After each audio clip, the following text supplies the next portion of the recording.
This is one of the most important races of his illustrious career.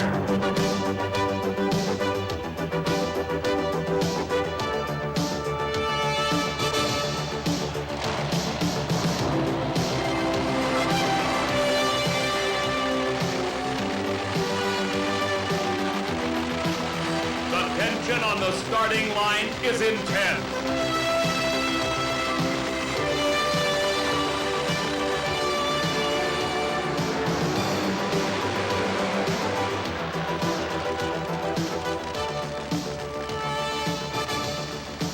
They're staying. Garlits is out first. He leads in mid-track. Big Daddy takes the win line. Don Garlits, the legend, lives on.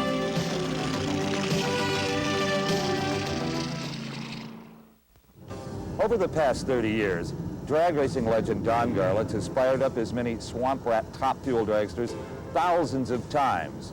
And each time the scene is about the same. There's a ribbon of asphalt with a finish line a quarter of a mile away. Fans amassed on both sides of the track, photographers clicking away, and always an opponent who will try just about anything to defeat Big Daddy. But today, Don Garlits for the final time fires up Swamp Rat 30. And the scene is quite a bit different. All the fans are here, quite a few of them. The photographers, they're clicking away. But there's no opponent, there's no drag strip. Just the warm arms of the Smithsonian Institution. Today, Swamp Rat 30 becomes the first drag racing vehicle ever inducted into the nation's #1 museum. This was the end. I was never going to ride it again, and it wasn't going to be fired anymore. It was kind of sad and happy together. It's hard to explain. It's an honor that's been bestowed upon myself and my team, my family, that is beyond my comprehension. I started in, the first car that I built was built in my front yard under an oak tree.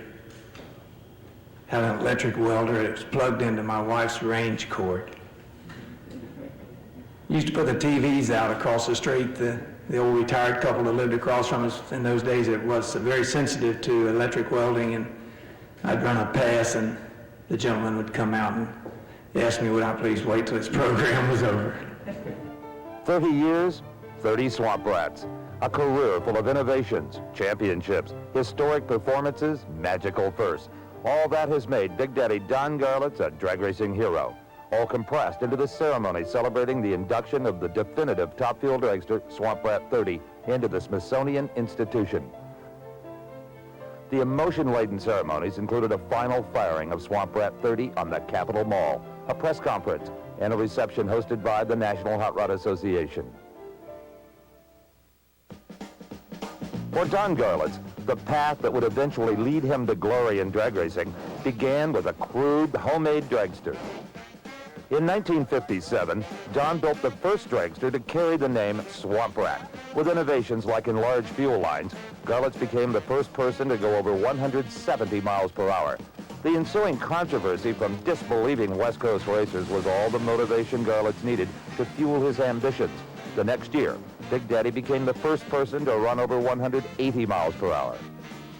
When the NHRA rescinded its ban on nitro in 1963, Garlits was among the fuel racers who came to compete in the Winter Nationals. He brought with him a new innovation, a wing. We've been developing that for a couple of weeks now, working on it. That's to hold the car down in the lights to keep it from skating so bad at the high speeds. The final and top fuel eliminator, Art Malone in the far lane, out in front of Don Garlits.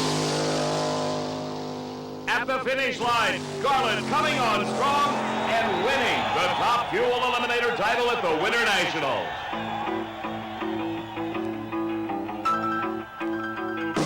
Don Garlits is a hero because no matter the odds against him, we root for him, believing he will succeed in anything he sets out to accomplish. And because he succeeds, he makes us believe we can accomplish great things also. At the 1967 NHRA U.S. Nationals in Indianapolis, Indiana, Big Daddy and a legion of fans co-wrote one of the most exciting chapters in drag racing history. The final race of the day, the U.S. Nationals title at stake.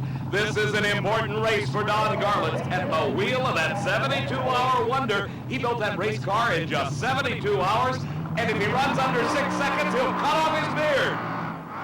Don Garlits and James Warren battling to the finish line. And ladies and gentlemen, Garlits does it. 6.77 seconds elapsed time. His speed over 220 miles an hour.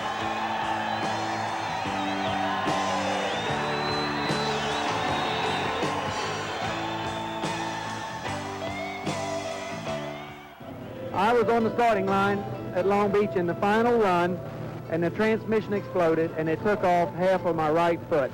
Well, I lay in the hospital in Long Beach, California for 8 weeks, and I vowed that I would do something about this problem. For Garlits, the answer to the dangers posed by front-engine dragsters was obvious. Put the engine behind the driver. Through long months of hard work, frustration, and ridicule, Garlits sought a way to make a rear-engine dragster practical and competitive. By the start of the 1971 season, Don Garlits had his answer and headed west to California to prove his new design in the only way he knew, by winning races. After finishing runner-up at the AHRA season opening race, Big Daddy headed to Pomona, California and the NHRA Winter Nationals. By the time the race was over, Garlits had added a new chapter to his legendary career. He won the event, his second Winter Nationals crown, but more importantly to him, had proven the validity of his idea. Within 6 months, the front-engine dragster was an endangered species.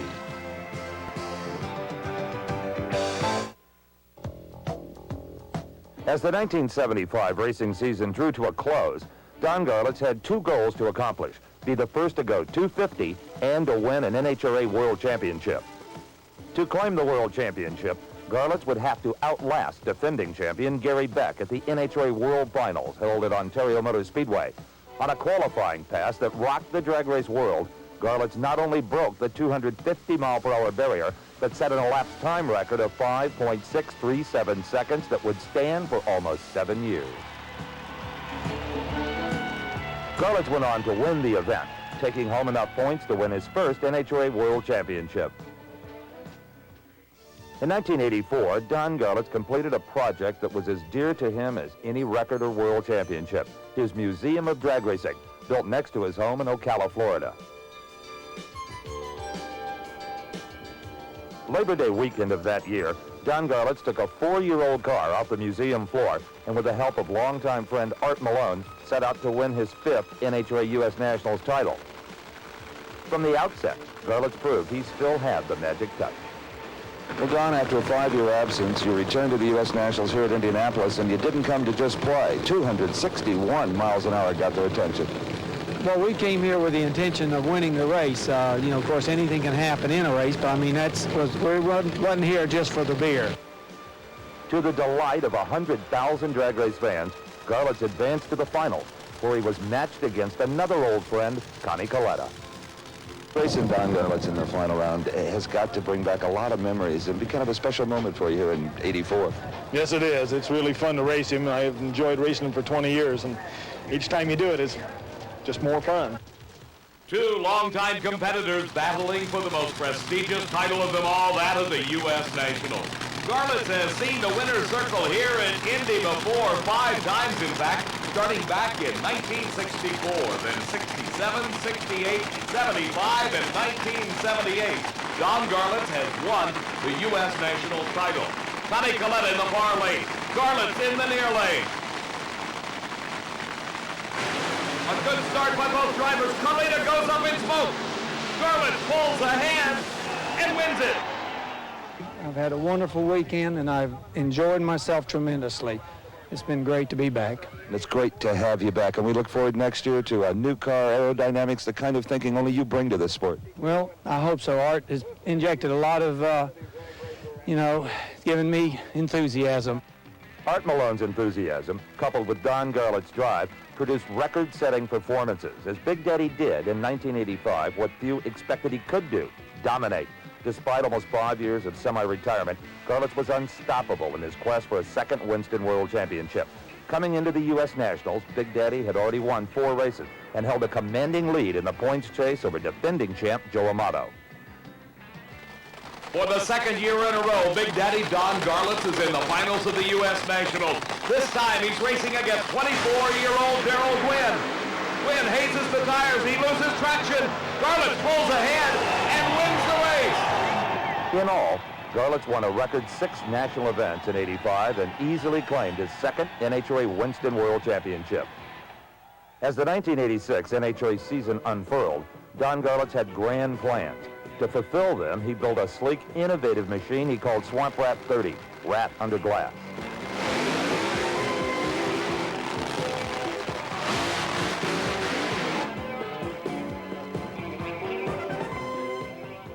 Streamlining in 1986 was not a new concept, but Don Garlits has a way of embracing an idea and making it distinctively his. Swamp Rat 30 streamlining featured an arrow-shaped nosepiece, covering specially built mini wheels with belts instead of tires and a canopy over the driver. A goal-oriented person, Garlits built Swamp Rat 30 with 2 specific ones in mind. He wanted to be the first over 270 miles per hour, and he wanted to be the first to win back-to-back Top Fuel World Championships.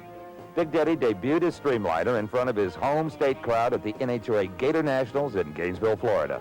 What a day for Don Garlits. He brought his brand new race car to Gainesville Raceway, and here he is in the semifinals of Top Fuel against Dan Pastorini. But Garlits has yet to accomplish what he wants the most, and that is that 270-mile-an-hour charge. As he told us earlier in our interview, those belts on the front wheels keep coming off at high speed. He's backed the engine down, is not expecting 270 miles an hour. All he wants to do is win this race. Garlits in the near lane. Pastorini, the former NFL quarterback, staging in the far lane. A good start for both drivers. Garlits pulls ahead. And ladies and gentlemen, Don Garlits runs it 272 miles an hour. You punched a hole in the air, you drive right through it, 272. Oh my God, too fast for the record.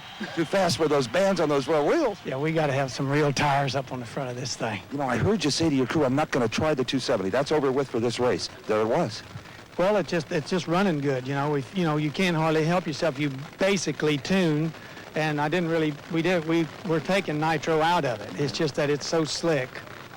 The concept obviously works. Yes, it's the design of the future. There's no question about it. We'll have the tire thing fixed. We've already got tires. We got some little airplane tires that's going to do the job just nice.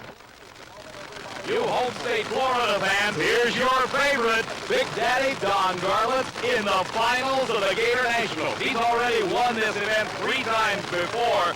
Dick LaHaye in the far lane looks to be the stopper. But remember, Don Garlits is the only man ever to go over 270 miles an hour. LaHaye up in smoke. And here comes Garlits. LaHaye explodes an engine and Garlits wins the title.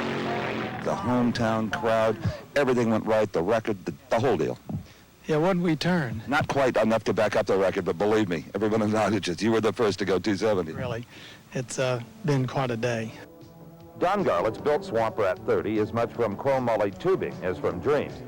There are advantages to streamlining, but with the gains come the penalty of extra weight. Garlits was able to make Swamp Rat 30 light enough to run record numbers by making extensive use of space-age alloys. When the Smithsonian Institution's National Museum of American History received a grant from the DuPont Company for a new exhibition titled A Material World, curator and drag race fan Robert Post thought it was only logical Swamp Rat 30 be included. Garlits' distinctive racecraft features over 60 different materials, including metal alloys, composites, and other synthetics.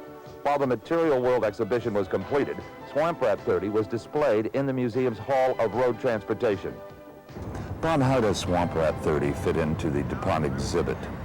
Well, I like to think of it as sort of a symphony of modern materials, and it's better than, it could be any Garlits dragster, but it's better than all its predecessors in one key way, and that's the use in that particular car of Kevlar carbon fiber composites and the Lexan canopy, which, I mean, you've added something to the mix there that none of the previous ones have had. Space age materials. Exactly.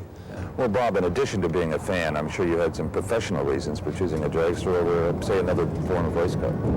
Well, there could have been another race car of a different breed, but since I particularly like Top Fuelers, it's awfully good, and it really is an awfully good archetype of a complex artifact in an age of synthetic materials. 2 cars remain in this great day of racing at State Capitol Dragway in Baton Rouge.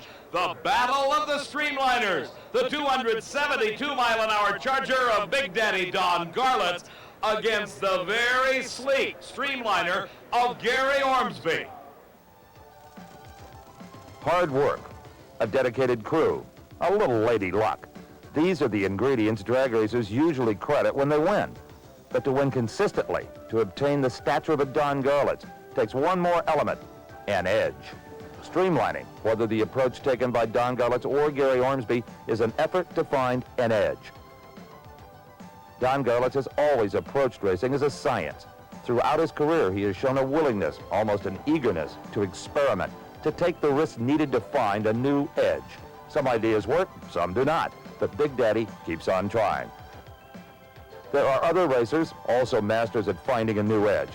What sets Garlits apart, what makes him a hero, is his ability to pick a spot on the horizon and then drive for it, bending and twisting technology into a mighty tool, a tool capable of carrying him to his goal. 2 radically different approaches to streamlining here in the finals of Top Fuel. Don Garlits in the far lane, Gary Ormsby in the near lane. A green light start.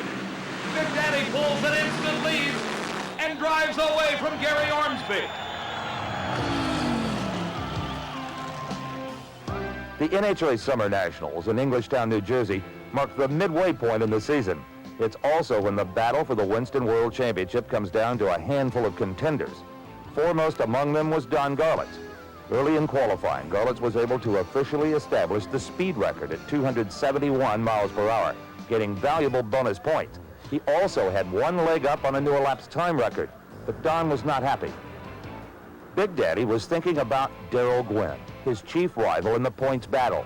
Gwynn had already won one race, the NHRA Winter Nationals, and in qualifying at Englishtown had run 272 miles per hour. If you're away from your seat in the grandstand or a spot along the fence, now's the time to be heading back, because we're just moments away from the final round of Top Fuel qualifying. And what a session. We've got 2 drivers aiming for that 1% backup for their national record, Darrell Gwynn and Don Garlits. Here are the 2 drivers looking to set those national records. Darrell Gwynn trying to back up his 272-mile-an-hour mark, while Don Garlits is aiming for that elapsed time record of 5.34 seconds or even quicker.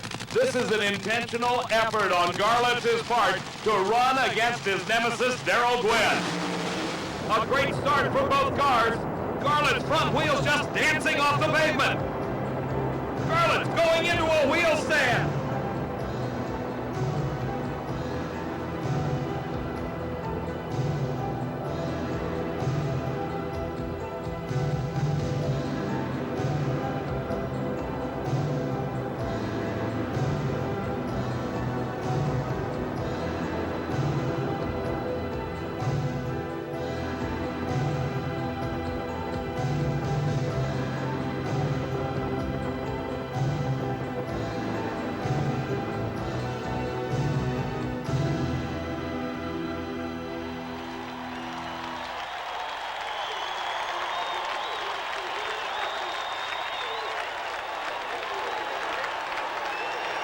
Big Daddy, you okay? I'm just fine. Just my feelings is hurt is all. And the world's quickest and fastest dragster took a bad hit, too. Yeah, it turned over backwards. You've had some harrowing experiences, but that was an unusual one. It was very unusual. It, you know, it just, I knew it was gone. It got so high and then it wouldn't come back. You know, I backed out of it early, but it didn't make any difference. It was accelerating too hard, and even though the throttle was off and everything, it didn't make any difference. It caught wind underneath it. Any chance of repairing this car? No, this car can't race at this event. I'm not that crazy.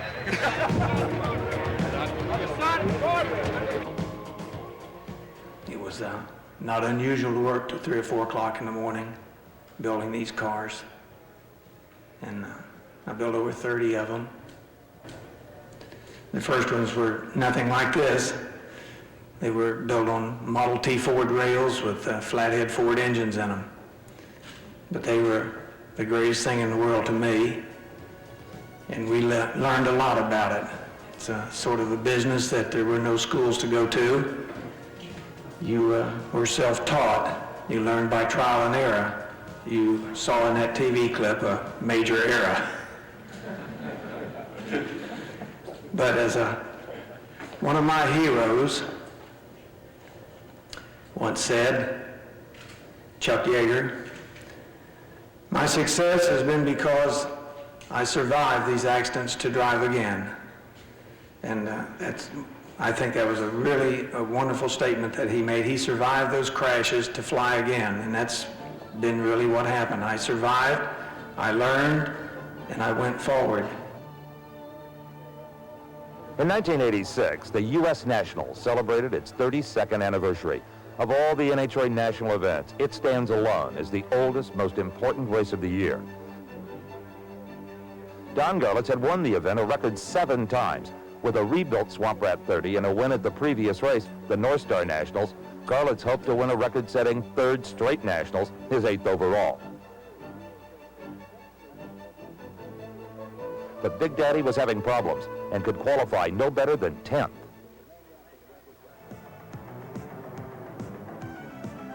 For Darrell Gwynn, the U.S. Nationals had the flavor of a Hollywood movie. Gwynn had won the Summer Nationals, and although he was unable to take the speed record away from Garlits, Darrell had closed up in the points chase. In qualifying, Gwynn had run a track record 269 miles per hour and had qualified number 1 with a stunning 5.342 second pass. Darrell Gwynn would never have a better chance to best Don Garlits.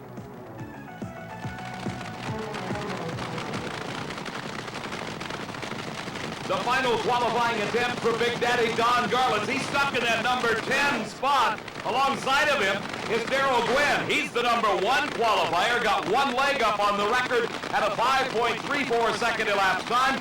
Needs a 1% backup run to put it in the official record book. Gwynn smokes the tires. Garlits trying to improve out of that number 10 spot, and he does not. You know, you've been struggling a little bit for you coming off the win at Brainerd and Union. I know you've been frustrated not getting those 540s and 30s like maybe some of the other people are. Well, what can I tell you? I don't know what's wrong with it. I mean, we're doing everything we can. Okay.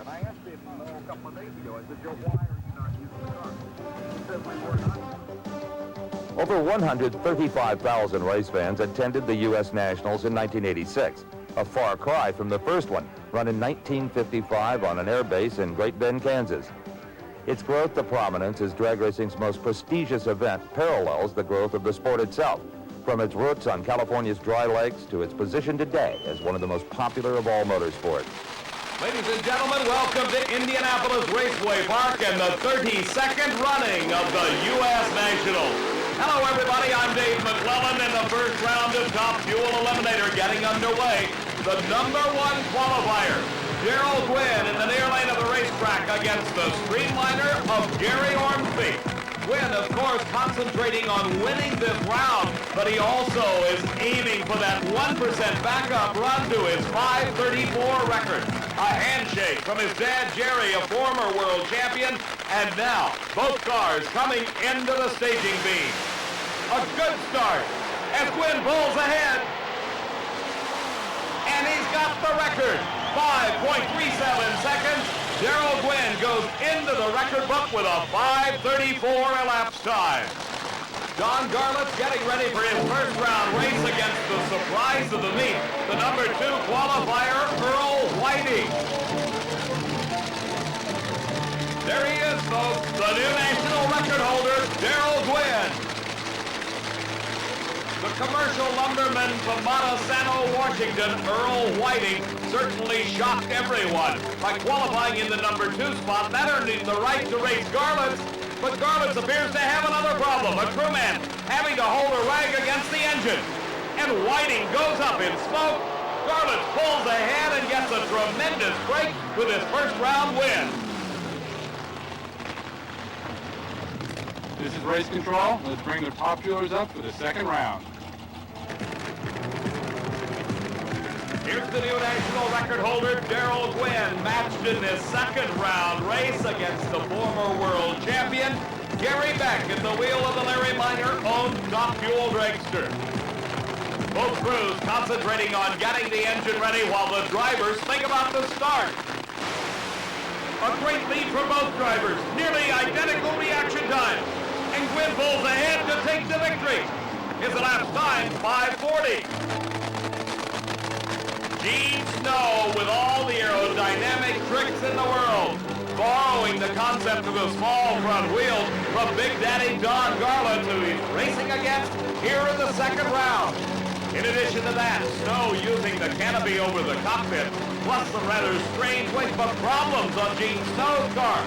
The crew checking the engine, and in comes starter Buster Couch. Don Garlits sitting waiting the word, and there it is. Buster Couch tells Gene Snow to shut it off, and Big Daddy gets another tremendous break. On a single run, Garlits at a 5:53. Going into the semifinals, a pair of great races. Dick LaHaye will race Darrell Gwynn, with Gwynn having the lane choice, while Don Garlits goes against Joe Amato, Amato having the lane choice and the advantage based on previous round times. Darrell Gwynn and Dick LaHaye, two prime examples of the family aspect of championship drag racing. In Gwynn's case, his father Jerry is the crew chief on the car. For Dick LaHaye, it is his daughter Kim who turns the wrenches and tunes this 3,000 horsepower Top Fuel dragster.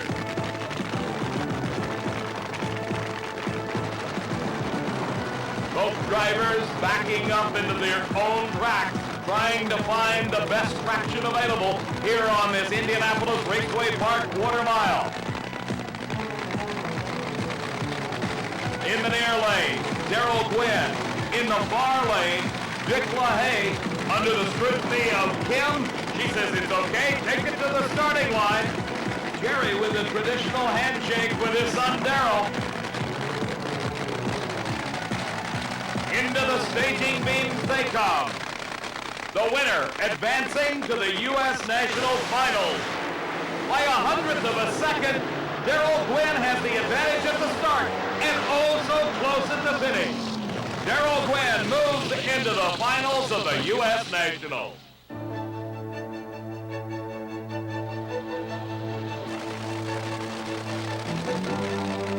One of these two drivers will be racing Gwynn for all the honors and all the money of the Nationals title. Will it be Big Daddy Don Garlits in his streamliner or Joe Amato out of Old Forge, Pennsylvania? If you look at the previous round elapsed times, Joe Amato definitely has the advantage. But Garlits' elapsed times have been improving since his problems in qualifying. And most importantly, he has been razor sharp on the lights with some great reaction time. Garlits and his crew chief Herb Parks have virtually rebuilt this car between each round of competition, trying to find that elusive performance edge. Apparently, they've not solved all the leakage problems. The crewman is back with the rag up against the side of the head.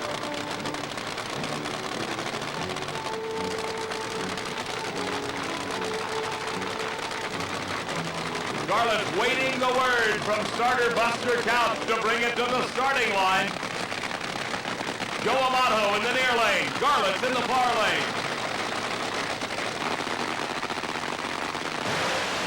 A fantastic starting line advantage for Garlits. And he continues to pull ahead, and they have found the performance. 5.40 seconds elapsed time. That gives him lane choice over Darrell Gwynn. An hour, maybe a little more. That's all the time they have to prepare their cars. It is a routine they know by heart. They've done it 100 times at tracks all over the country. The pressure of winning one more round, the final race hanging over them, but never acknowledged. This time is different.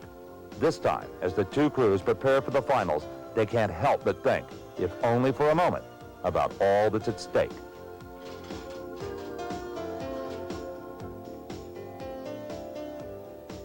When the call comes to head for the staging lanes, the crews have done their part. Now, all rides with the drivers. He once compared himself to a gunfighter, his reputation always on the line. Each time they came for Big Daddy, he'd rise to the challenge, with nothing to gain and everything to lose. This time was different. When Big Daddy looked at Darrell Gwynn, he saw the future, and he knew that one day he would have to give way. But giving way does not mean giving up, and there were still things Don Garlits wanted to accomplish. When you talk about important drag races, folks, it'd be hard to find one more important than this. The Top Fuel Final at the 32nd Annual U.S. Nationals. Big Daddy Don Garlits against the rising star Darrell Gwynn. For Garlits, this is his shot at 3 consecutive U.S. Nationals titles. In fact, it is a rematch of the 1985 Nationals Finals, when he ran against Darrell Gwynn and defeated him. Garlits, the winningest driver ever on this racetrack, aiming for his 8th U.S. Nationals Top Fuel title. The leakage problem still persists on Garlits' car, but it has not troubled him thus far in competition. Garlits has a choice of lanes, and for the first time today, he has put himself in the near lane of the racetrack. This race is oh so important in that World Championship Series. If Garlits should win, he would take a decided lead over Gwynn. Should Gwynn take the title, it would bring the points chase almost even.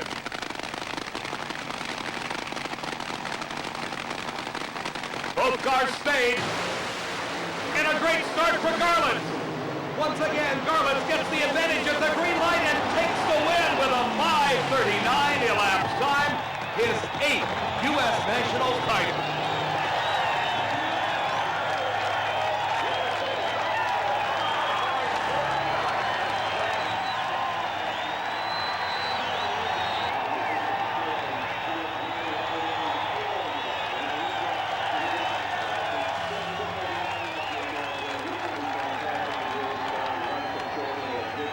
Truly, you are Big Daddy. A 5:39, your 3rd consecutive U.S. Nationals title. No one's ever done it in Top Fuel. I had a lot of help today. You a little stunned here? Well, you know, we were really running bad, and we just couldn't get a handle on it, and it seemed like when we were at our absolute worst, we just never gave up hope, and the Lord just shined down on us and gave us a good one. He just showed you that you have seen a bona fide 20th century miracle here today. In what way, Don? Well, nothing was going right for us. Everything was wrong. And we didn't do anything to the car that should have caused it to just come around like that. All of a sudden, everything just fell into place. I mean, you saw the engine over there. You came over there before the 540. It just wasn't anything left. We were putting a clutch in it. We were putting all pistons, new heads. And then we just, you know, everything just worked out. I mean, I'm stunned. Tremendous drag race, so just wonderful. And here comes the crew for Big Daddy Don Garlits, crew chief Herb Park, associate Art Malone, wife Pat, both his daughters on board. This is a group that works so hard for this victory.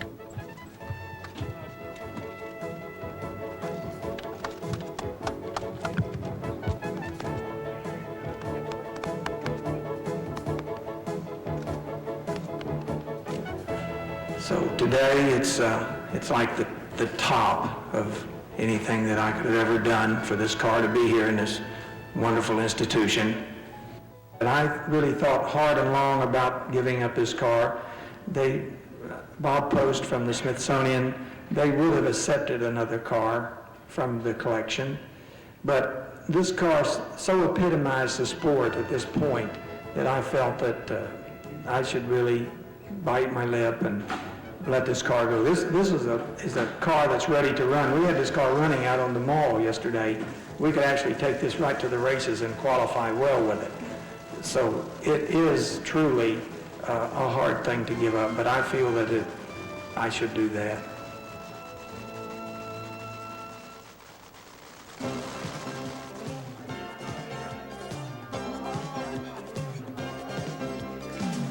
On behalf of the National Hot Rod Association and in reality the entire motorsports world and the sporting world, I'd like to present a toast to a gentleman who has dedicated his life to an endeavor that has reaped an incredible honor today here in Washington, D.C. with the induction of Swamp Rat 30 in the Smithsonian to Don Garlits.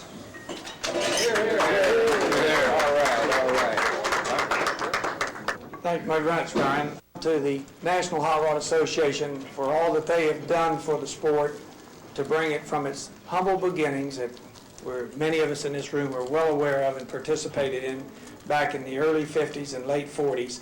We know what it was and we know what it is today. So to the National Hot Rod Association. Thank you. NHRA truly deserves, I think, to share in this celebration of Swamp Rat 30 in the Smithsonian because certainly it's your organization that has brought legitimacy to this sport.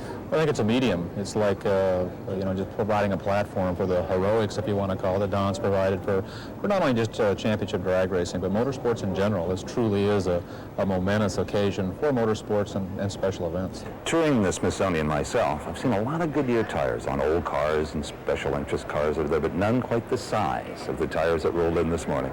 You know how much feedback is there from a man like Don Garlits? Is there any, or did the engineer say, here's the tire, you run it? No, tremendous amount of feedback. When we make the tires, we try to design them what we think would be the best as far as the construction and the compound, but it takes a man like Garlits that has just a wealth of knowledge and experience and tried different things and gave us a lot of feedback, and that's one of the things that got us to where we are, definitely. Dick, of all the people at Chrysler Corporation, you go back the farthest with Big Daddy Don Garlits, back to the second generation Hemi, really. That's really true. I've been involved in drag racing at Chrysler since I first came there, which was a long, long time ago. And in the early 1960s, 1964, 1965, when we first did the new Hemi and began to try to replace in the fuel cars the old Hemi that, of course, was done in 1951, Don Garlits and three other groups, the Frantic Four, Chris Karamazines, and the Ram Chargers, took this engine and tried to make a fuel engine out of it. And Don's efforts were just very, very instrumental in helping us get the engine established and develop it as a new fuel engine of the future. Congressman Buddy McKay represents the district in Florida that includes Ocala. And I know, Congressman, that you're very proud that one of your constituents has brought you to the Smithsonian today. I've come to really admire him. I think he is a fine, splendid human being, and I think he's doing a lot for this country. And the region of Florida where you are the congressman benefits certainly from Garlits's museum and all the things that he offers the community as well. Well, it really does, and what probably goes unnoticed is the fact that he goes around to our schools and our churches. He's a tremendous motivational speaker. He's an inspiration to young people. He stands for what we'd all like our kids to be like. In the 40-plus years since drag racing's birth, it has blossomed into a major motorsport. Its growth is reflected in the growth of the NHRA National Event Circuit, which expanded to 14 races in 1986. One of the new events was the Cheap Auto Parts Nationals in Dallas, Texas. Racers found the all-concrete surface of the Texas Motorplex perfect for record performances. Darrell Gwynn continuing to dominate the performance standards in Top Fuel Eliminator. Gwynn finding both the atmosphere and the track just right for his combination. Coming to the starting line again in qualifying. With the front wheels bouncing off the pavement at the start, Gwynn backs up both ends of the national record. 5.26 seconds elapsed time. His speed over 278 miles an hour. Another chapter in the Garlits-Gwynn battle. I'd like to ask you a question if I could, and that's what you think and your impressions of Darrell Gwynn's performance this weekend. Well, it's a little outstanding, a little breathtaking, I guess. You have to pardon me if I'm not overly exuberant about it. Once more, Darrell Gwynn threw the gauntlet, challenged Don Garlits, and once more, Garlits accepted. In the second round, Don Garlits defeats Eddie Hill to move to the semi.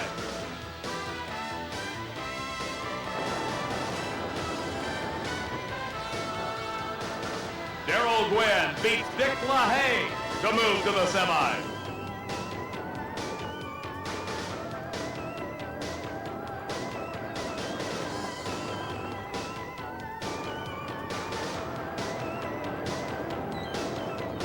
Hank Endridge falls to Darrell Gwynn's third straight 520.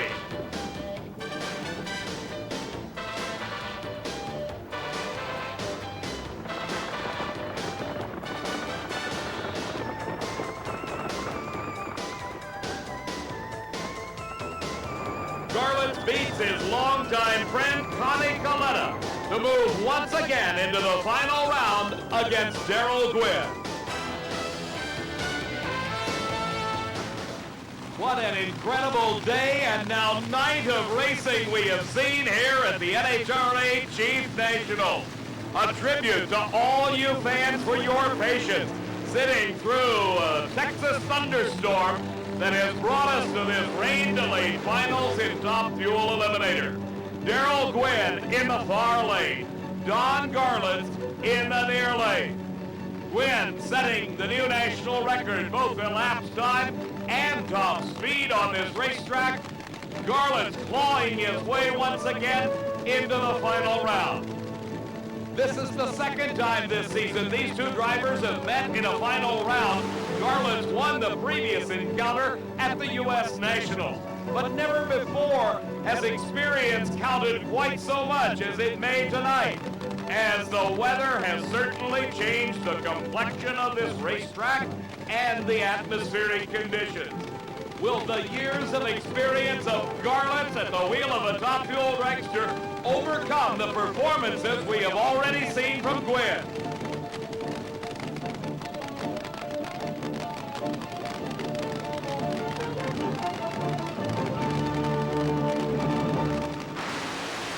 Garlits out first.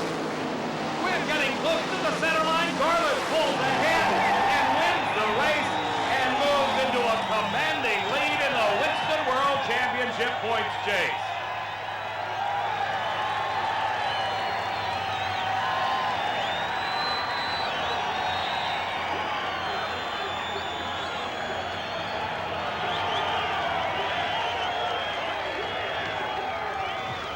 Don Garlits has proven again, qualifying doesn't mean a darn thing. The only thing that matters is the man that wins that fourth round. 5:39, you've done it.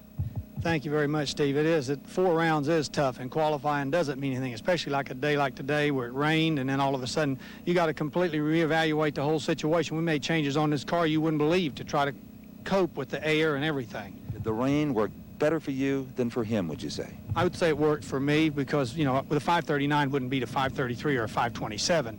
And I don't know what happened to him. Did he spin his tires? He backed off and ran the 560s. I see it. You were off like a shot. The car left real good. It did. A great victory considering that for a change the spotlight focused on that young man when it's usually always on you. He has, you know, we're not to diminish his performance in any way. It was unbelievable. You know, he ran 4 or 5 520s and then all those high 270s, got both ends of the record. You know, I have my highest regard for him, and he's going to be somebody to have to be dealt with. Another big victory for Big Daddy. Not like giving him a driving lesson. Really? Did you leave or what? Telling ya. Man. Shoot me.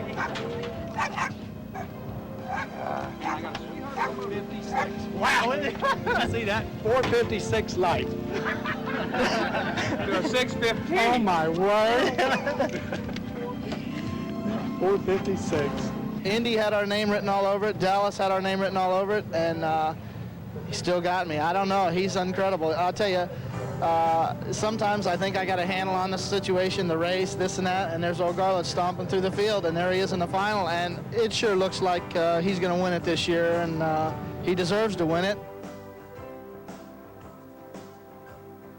Between the season-opening NHRA Winter Nationals and the season-ending Winston Finals are 9 months of pressure, 9 months of the highs and frustrations only racing can produce, 9 months of chasing the Winston World Championship. When the Tour pulled into Pomona, California for the last race of the year, the title was within the grasp of Don Garlits. On top of all of the excitement, there's a tremendous amount of pressure to get to that point, and it's almost like a giant weight is lifted off of me. And I've been on such a high, you know, running on pure adrenaline. It's just kind of like it's a quiet time. On the Saturday, before the actual eliminations began, Don Garlits added to his list of honors by defeating Joe Amato in the finals of the Krager World Wheel Top Fuel Classic, a special race for a select 8 drivers chosen on the basis of points scored throughout the season.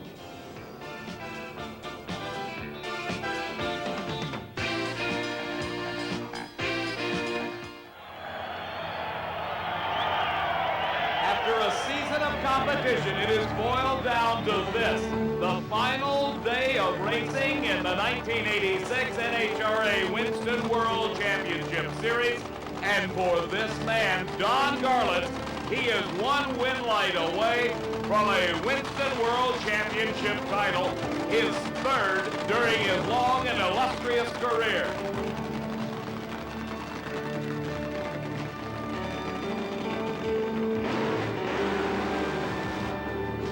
Fans gathered at this fabled Pomona Fairgrounds racetrack have an opportunity to see history in the making, as Garlits has already won 5 races this season, coming into this race with a commanding lead.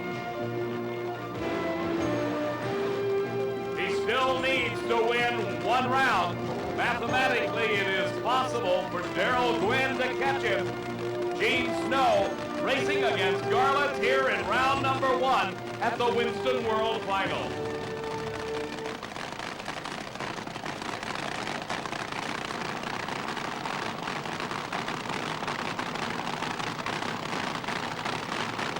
Garlits in the near lane.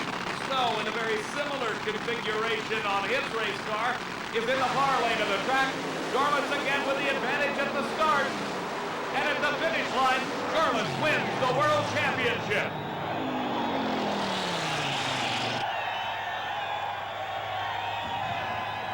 Well, that makes it official. Don Garlits becomes the first driver to ever win back-to-back NHRA Top Fuel titles. Congratulations. I'm glad it's over. Now I can get on with the business of winning this race. What a year it's been. 270 miles an hour. You accomplished some goals. Been a good year. 86 was great.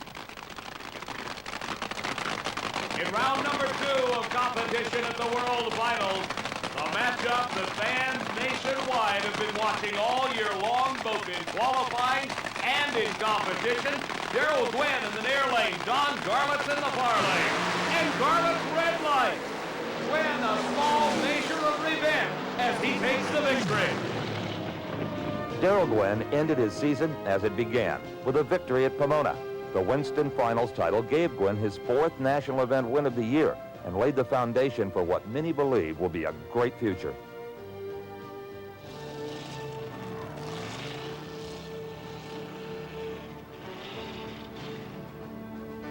For Don Garlits, the quiet time had come, a chance to savor all he had accomplished in 1986. With a year of incredible records, emotional victories, and a 3rd World Championship behind him, Big Daddy now looks to the future and new challenges. In a career that's been filled with special moments, Don, this Smithsonian experience has got a rank right up there at the top. It really has, Steve. It's kind of epitomizes my career. It's kind of like winning all the nationals and all the world champions all just kind of rolled into one ball, and you set the car over there and it's like the big trophy, and it's not like it's going to be over next week or next year. This is a forever, and it's for the sport too. Our culture is filled with heroes, men of legendary prowess and ability, men of great courage, men who have accomplished the deeds thought impossible. For 30 years, Don Garlits has done all we expect of a hero, shaping a legend that will always live on. But beyond the legend, beyond the records, the victories, the innovations, is the man himself.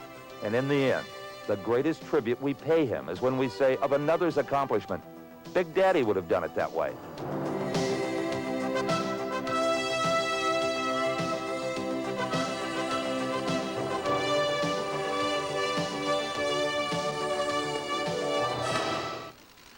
$1987, a new season, another title to defend, and a record 4th Top Fuel crown to be had. It looked like it would be another great year for Garlits, beginning at the Winter Nationals with a win over Joe Amato.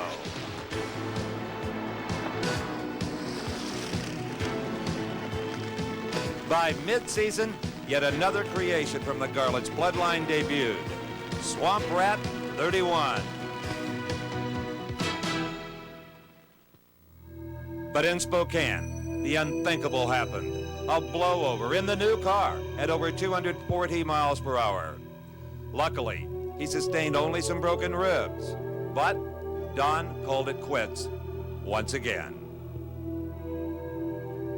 The misshapen remains of that incident can be found on display in the Garlits Museum of Drag Racing, a haunting personal reminder to its curator of what can happen when things go wrong. Big Daddy, although retired from driving, would keep close to drag racing, content to be archivist for the sport from Ocala, Florida, and as a television commentator. Drag racing fans had seen Big Daddy leave the seat before, but it seemed this time he was gone from the cockpit for good. But after a 4-year absence, the need for speed resurfaced. At 60 years old, in November 1991, Big Daddy announced he was coming back. The reason I'm coming back is, one is the fans. They are always on my back. Number two, the competitiveness of it. The 4 seconds, I don't have a 4-second run under my belt. I want to go 300. I think that's possible, even under the NHRA rules. I'm going to drive Paul Smith's car at the upcoming Snowbird Nationals. That's Art Malone's track, my old partner. From there, I hope to go on to 4 or 5 NHRA events in 1992. I'd like to build my own car, different configuration in cars that we see out there on the track now. You know, I never have wanted to have the same thing everybody else drove. And I think some of these ideas will cause the car to go 300 miles an hour. When Don arrived at the Snowbirds, he arrived in style, in a vintage car from his personal collection. And Paul Smith and crew were as ready for his comeback as he was. It didn't take long to go from handshakes all around to all hands on deck. The only thing better than the anticipation of climbing into the cockpit of a top fueler was the exhilaration of actually climbing in itself. The moment was all his, like riding a bicycle. The first time back in the seat in over 4 years, and man, it had to feel good. Big Daddy was indeed back, and the fans loved it. Now, if anyone in drag racing can be called innovative, it's got to be Garlits. And if anyone has a legacy for building a lineage of record-setting quarter-milers, it was the guy from Florida who made all those swamp rats. And number 32 was on the jig, cloaked in secrecy in Murph McKinney's shop in Indianapolis. But before the car could be readied, Kenny Bernstein took the target away. Don Garlits would not be the first to go 300 miles per hour. I did not get to see the 301 myself personally, but I was there the next day when he ran 299.30, and I tell you, it was very, very impressive.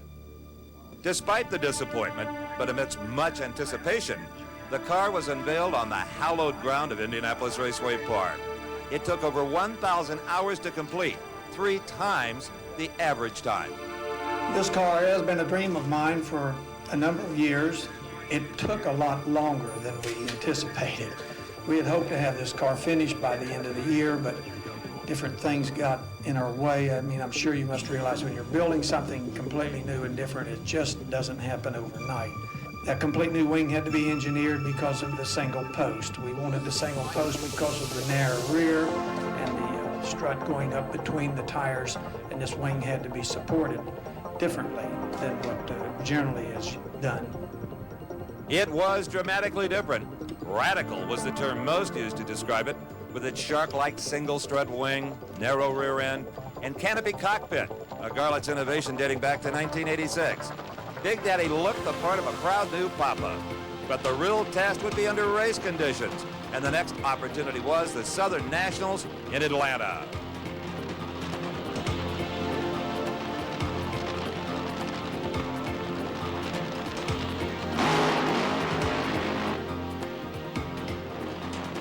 For its inaugural run, Big Daddy assembled a top flight team, including Dave Settles, manufacturer of the nuclear fuel pump, and Larry Meyer, who had recently tuned Mike Dunn to a record 297-mile-per-hour run at the Slick 50 Nationals in Houston.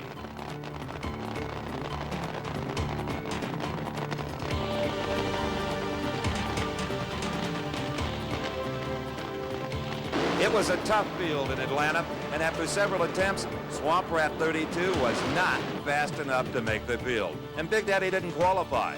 I was with him at the far end after his last failed attempt. You could tell he was disappointed. Well, anytime you have an evolutionary new car, on its first outing, Don, things are bound to be a little bit tough. You didn't quite make it, but a nice effort at 5.11 on that final shot. Well, it moved around a little bit there in the middle. You can see the tires are blistered. It got a little loose in the center of the racetrack, probably gave up a little bit. But that was enough of a run to really give you a feeling for this new car. Oh yeah, the car feels nice. It goes nice and straight. It does kind of like you tell it to. But the 1992 Southern Nationals would be the last time Don Garlits would drive a 200-mile-per-hour plus top fueler. Doctor's orders. He had suffered detached retinas. Further G-forces from a parachute deceleration at high speed could mean the permanent loss of his sight. Evidently what happened when I drove into the double chutes at Gainesville doing a test run with Swamp Rat 32, the vitreous separated from the retina in the back of my eyes. I was just testing the car, seeing how everything worked. I was only running about 250, but these were bigger, better chutes, a heavier material, designed for faster cars to stop them quicker. If I were to have this condition occur again in one of these runs, I could be blinded. All my retirements before, sometimes I was serious about it, but I never really had anything that could say you can't drive again.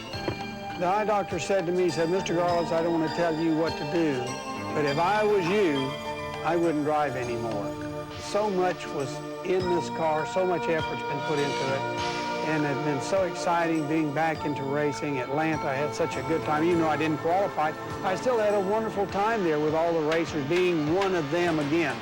And now, all of a sudden, I was just, you know, I've taken my last quarter-mile fast ride. Oh, I can run one of these old cars in the museum. It doesn't have a parachute on it or something like that, but for a real race car, I got to stay out of it. And then I got to think, well, maybe I could get somebody to drive this car. So I talked to Kendall about it, and they suggested Bruce Larson, and he has agreed to it. And I feel much better about it now, playing the role of crew chief, being with the car, participating. I've always been leaned toward the mechanical end of it anyway, but I always have loved to drive them after you fix them, you know? But I'm just going to have to watch it go down the quarter mile. He may be out of the seat, but guaranteed not out of the sport. Big Daddy Don Garlits, one of a kind.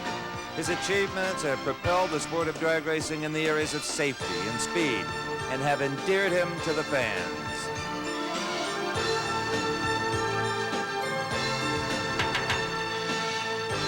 Driver, builder, now owner, crew chief, innovator, and most certainly, legend.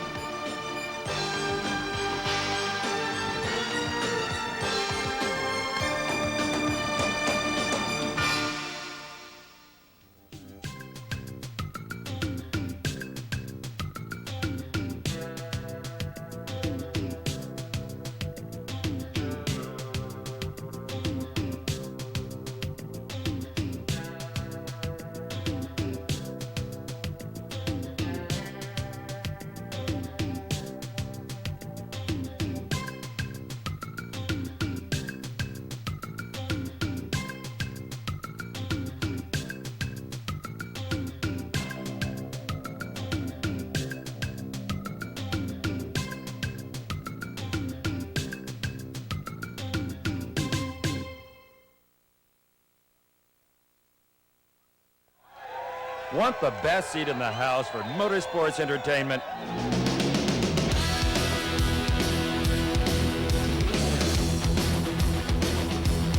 Then Diamond P Sports is your ticket for excitement.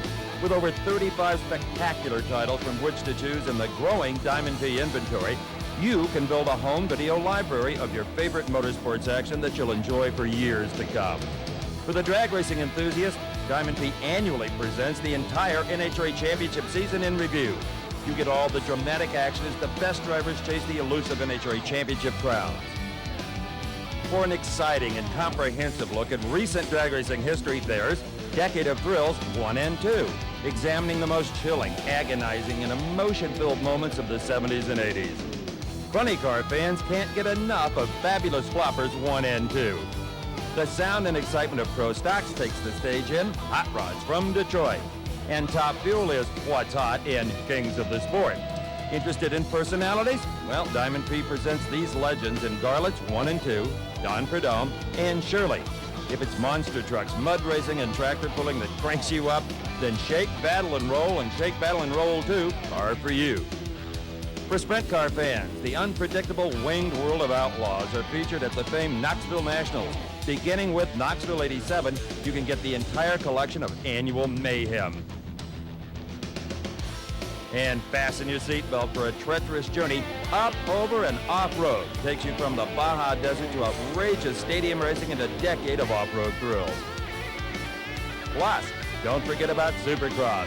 It's an aerial dogfight for these two-wheel warriors as they fuel the intensity for light to the finish. For the truck enthusiast, you can't beat the 3-volume set entitled the Truckin' Trilogy. From the Truckin' USA series, you get all the best trucks, competition locales, and trick trucks, quick trucks, and freewheeling America. And finally, to complete your library, it's the best-selling series of And They Walked Away, volumes 1 and 2, and the latest, And They Walked Away 3.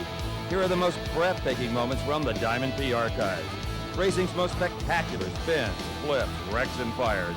And in each perilous incident, the driver beats the odds. To order any of these terrific videos or to receive a full-color catalog detailing all the titles available, just call 1-800-421-0725 or write to the address on your screen. Diamond P Sports. We make motorsports come alive.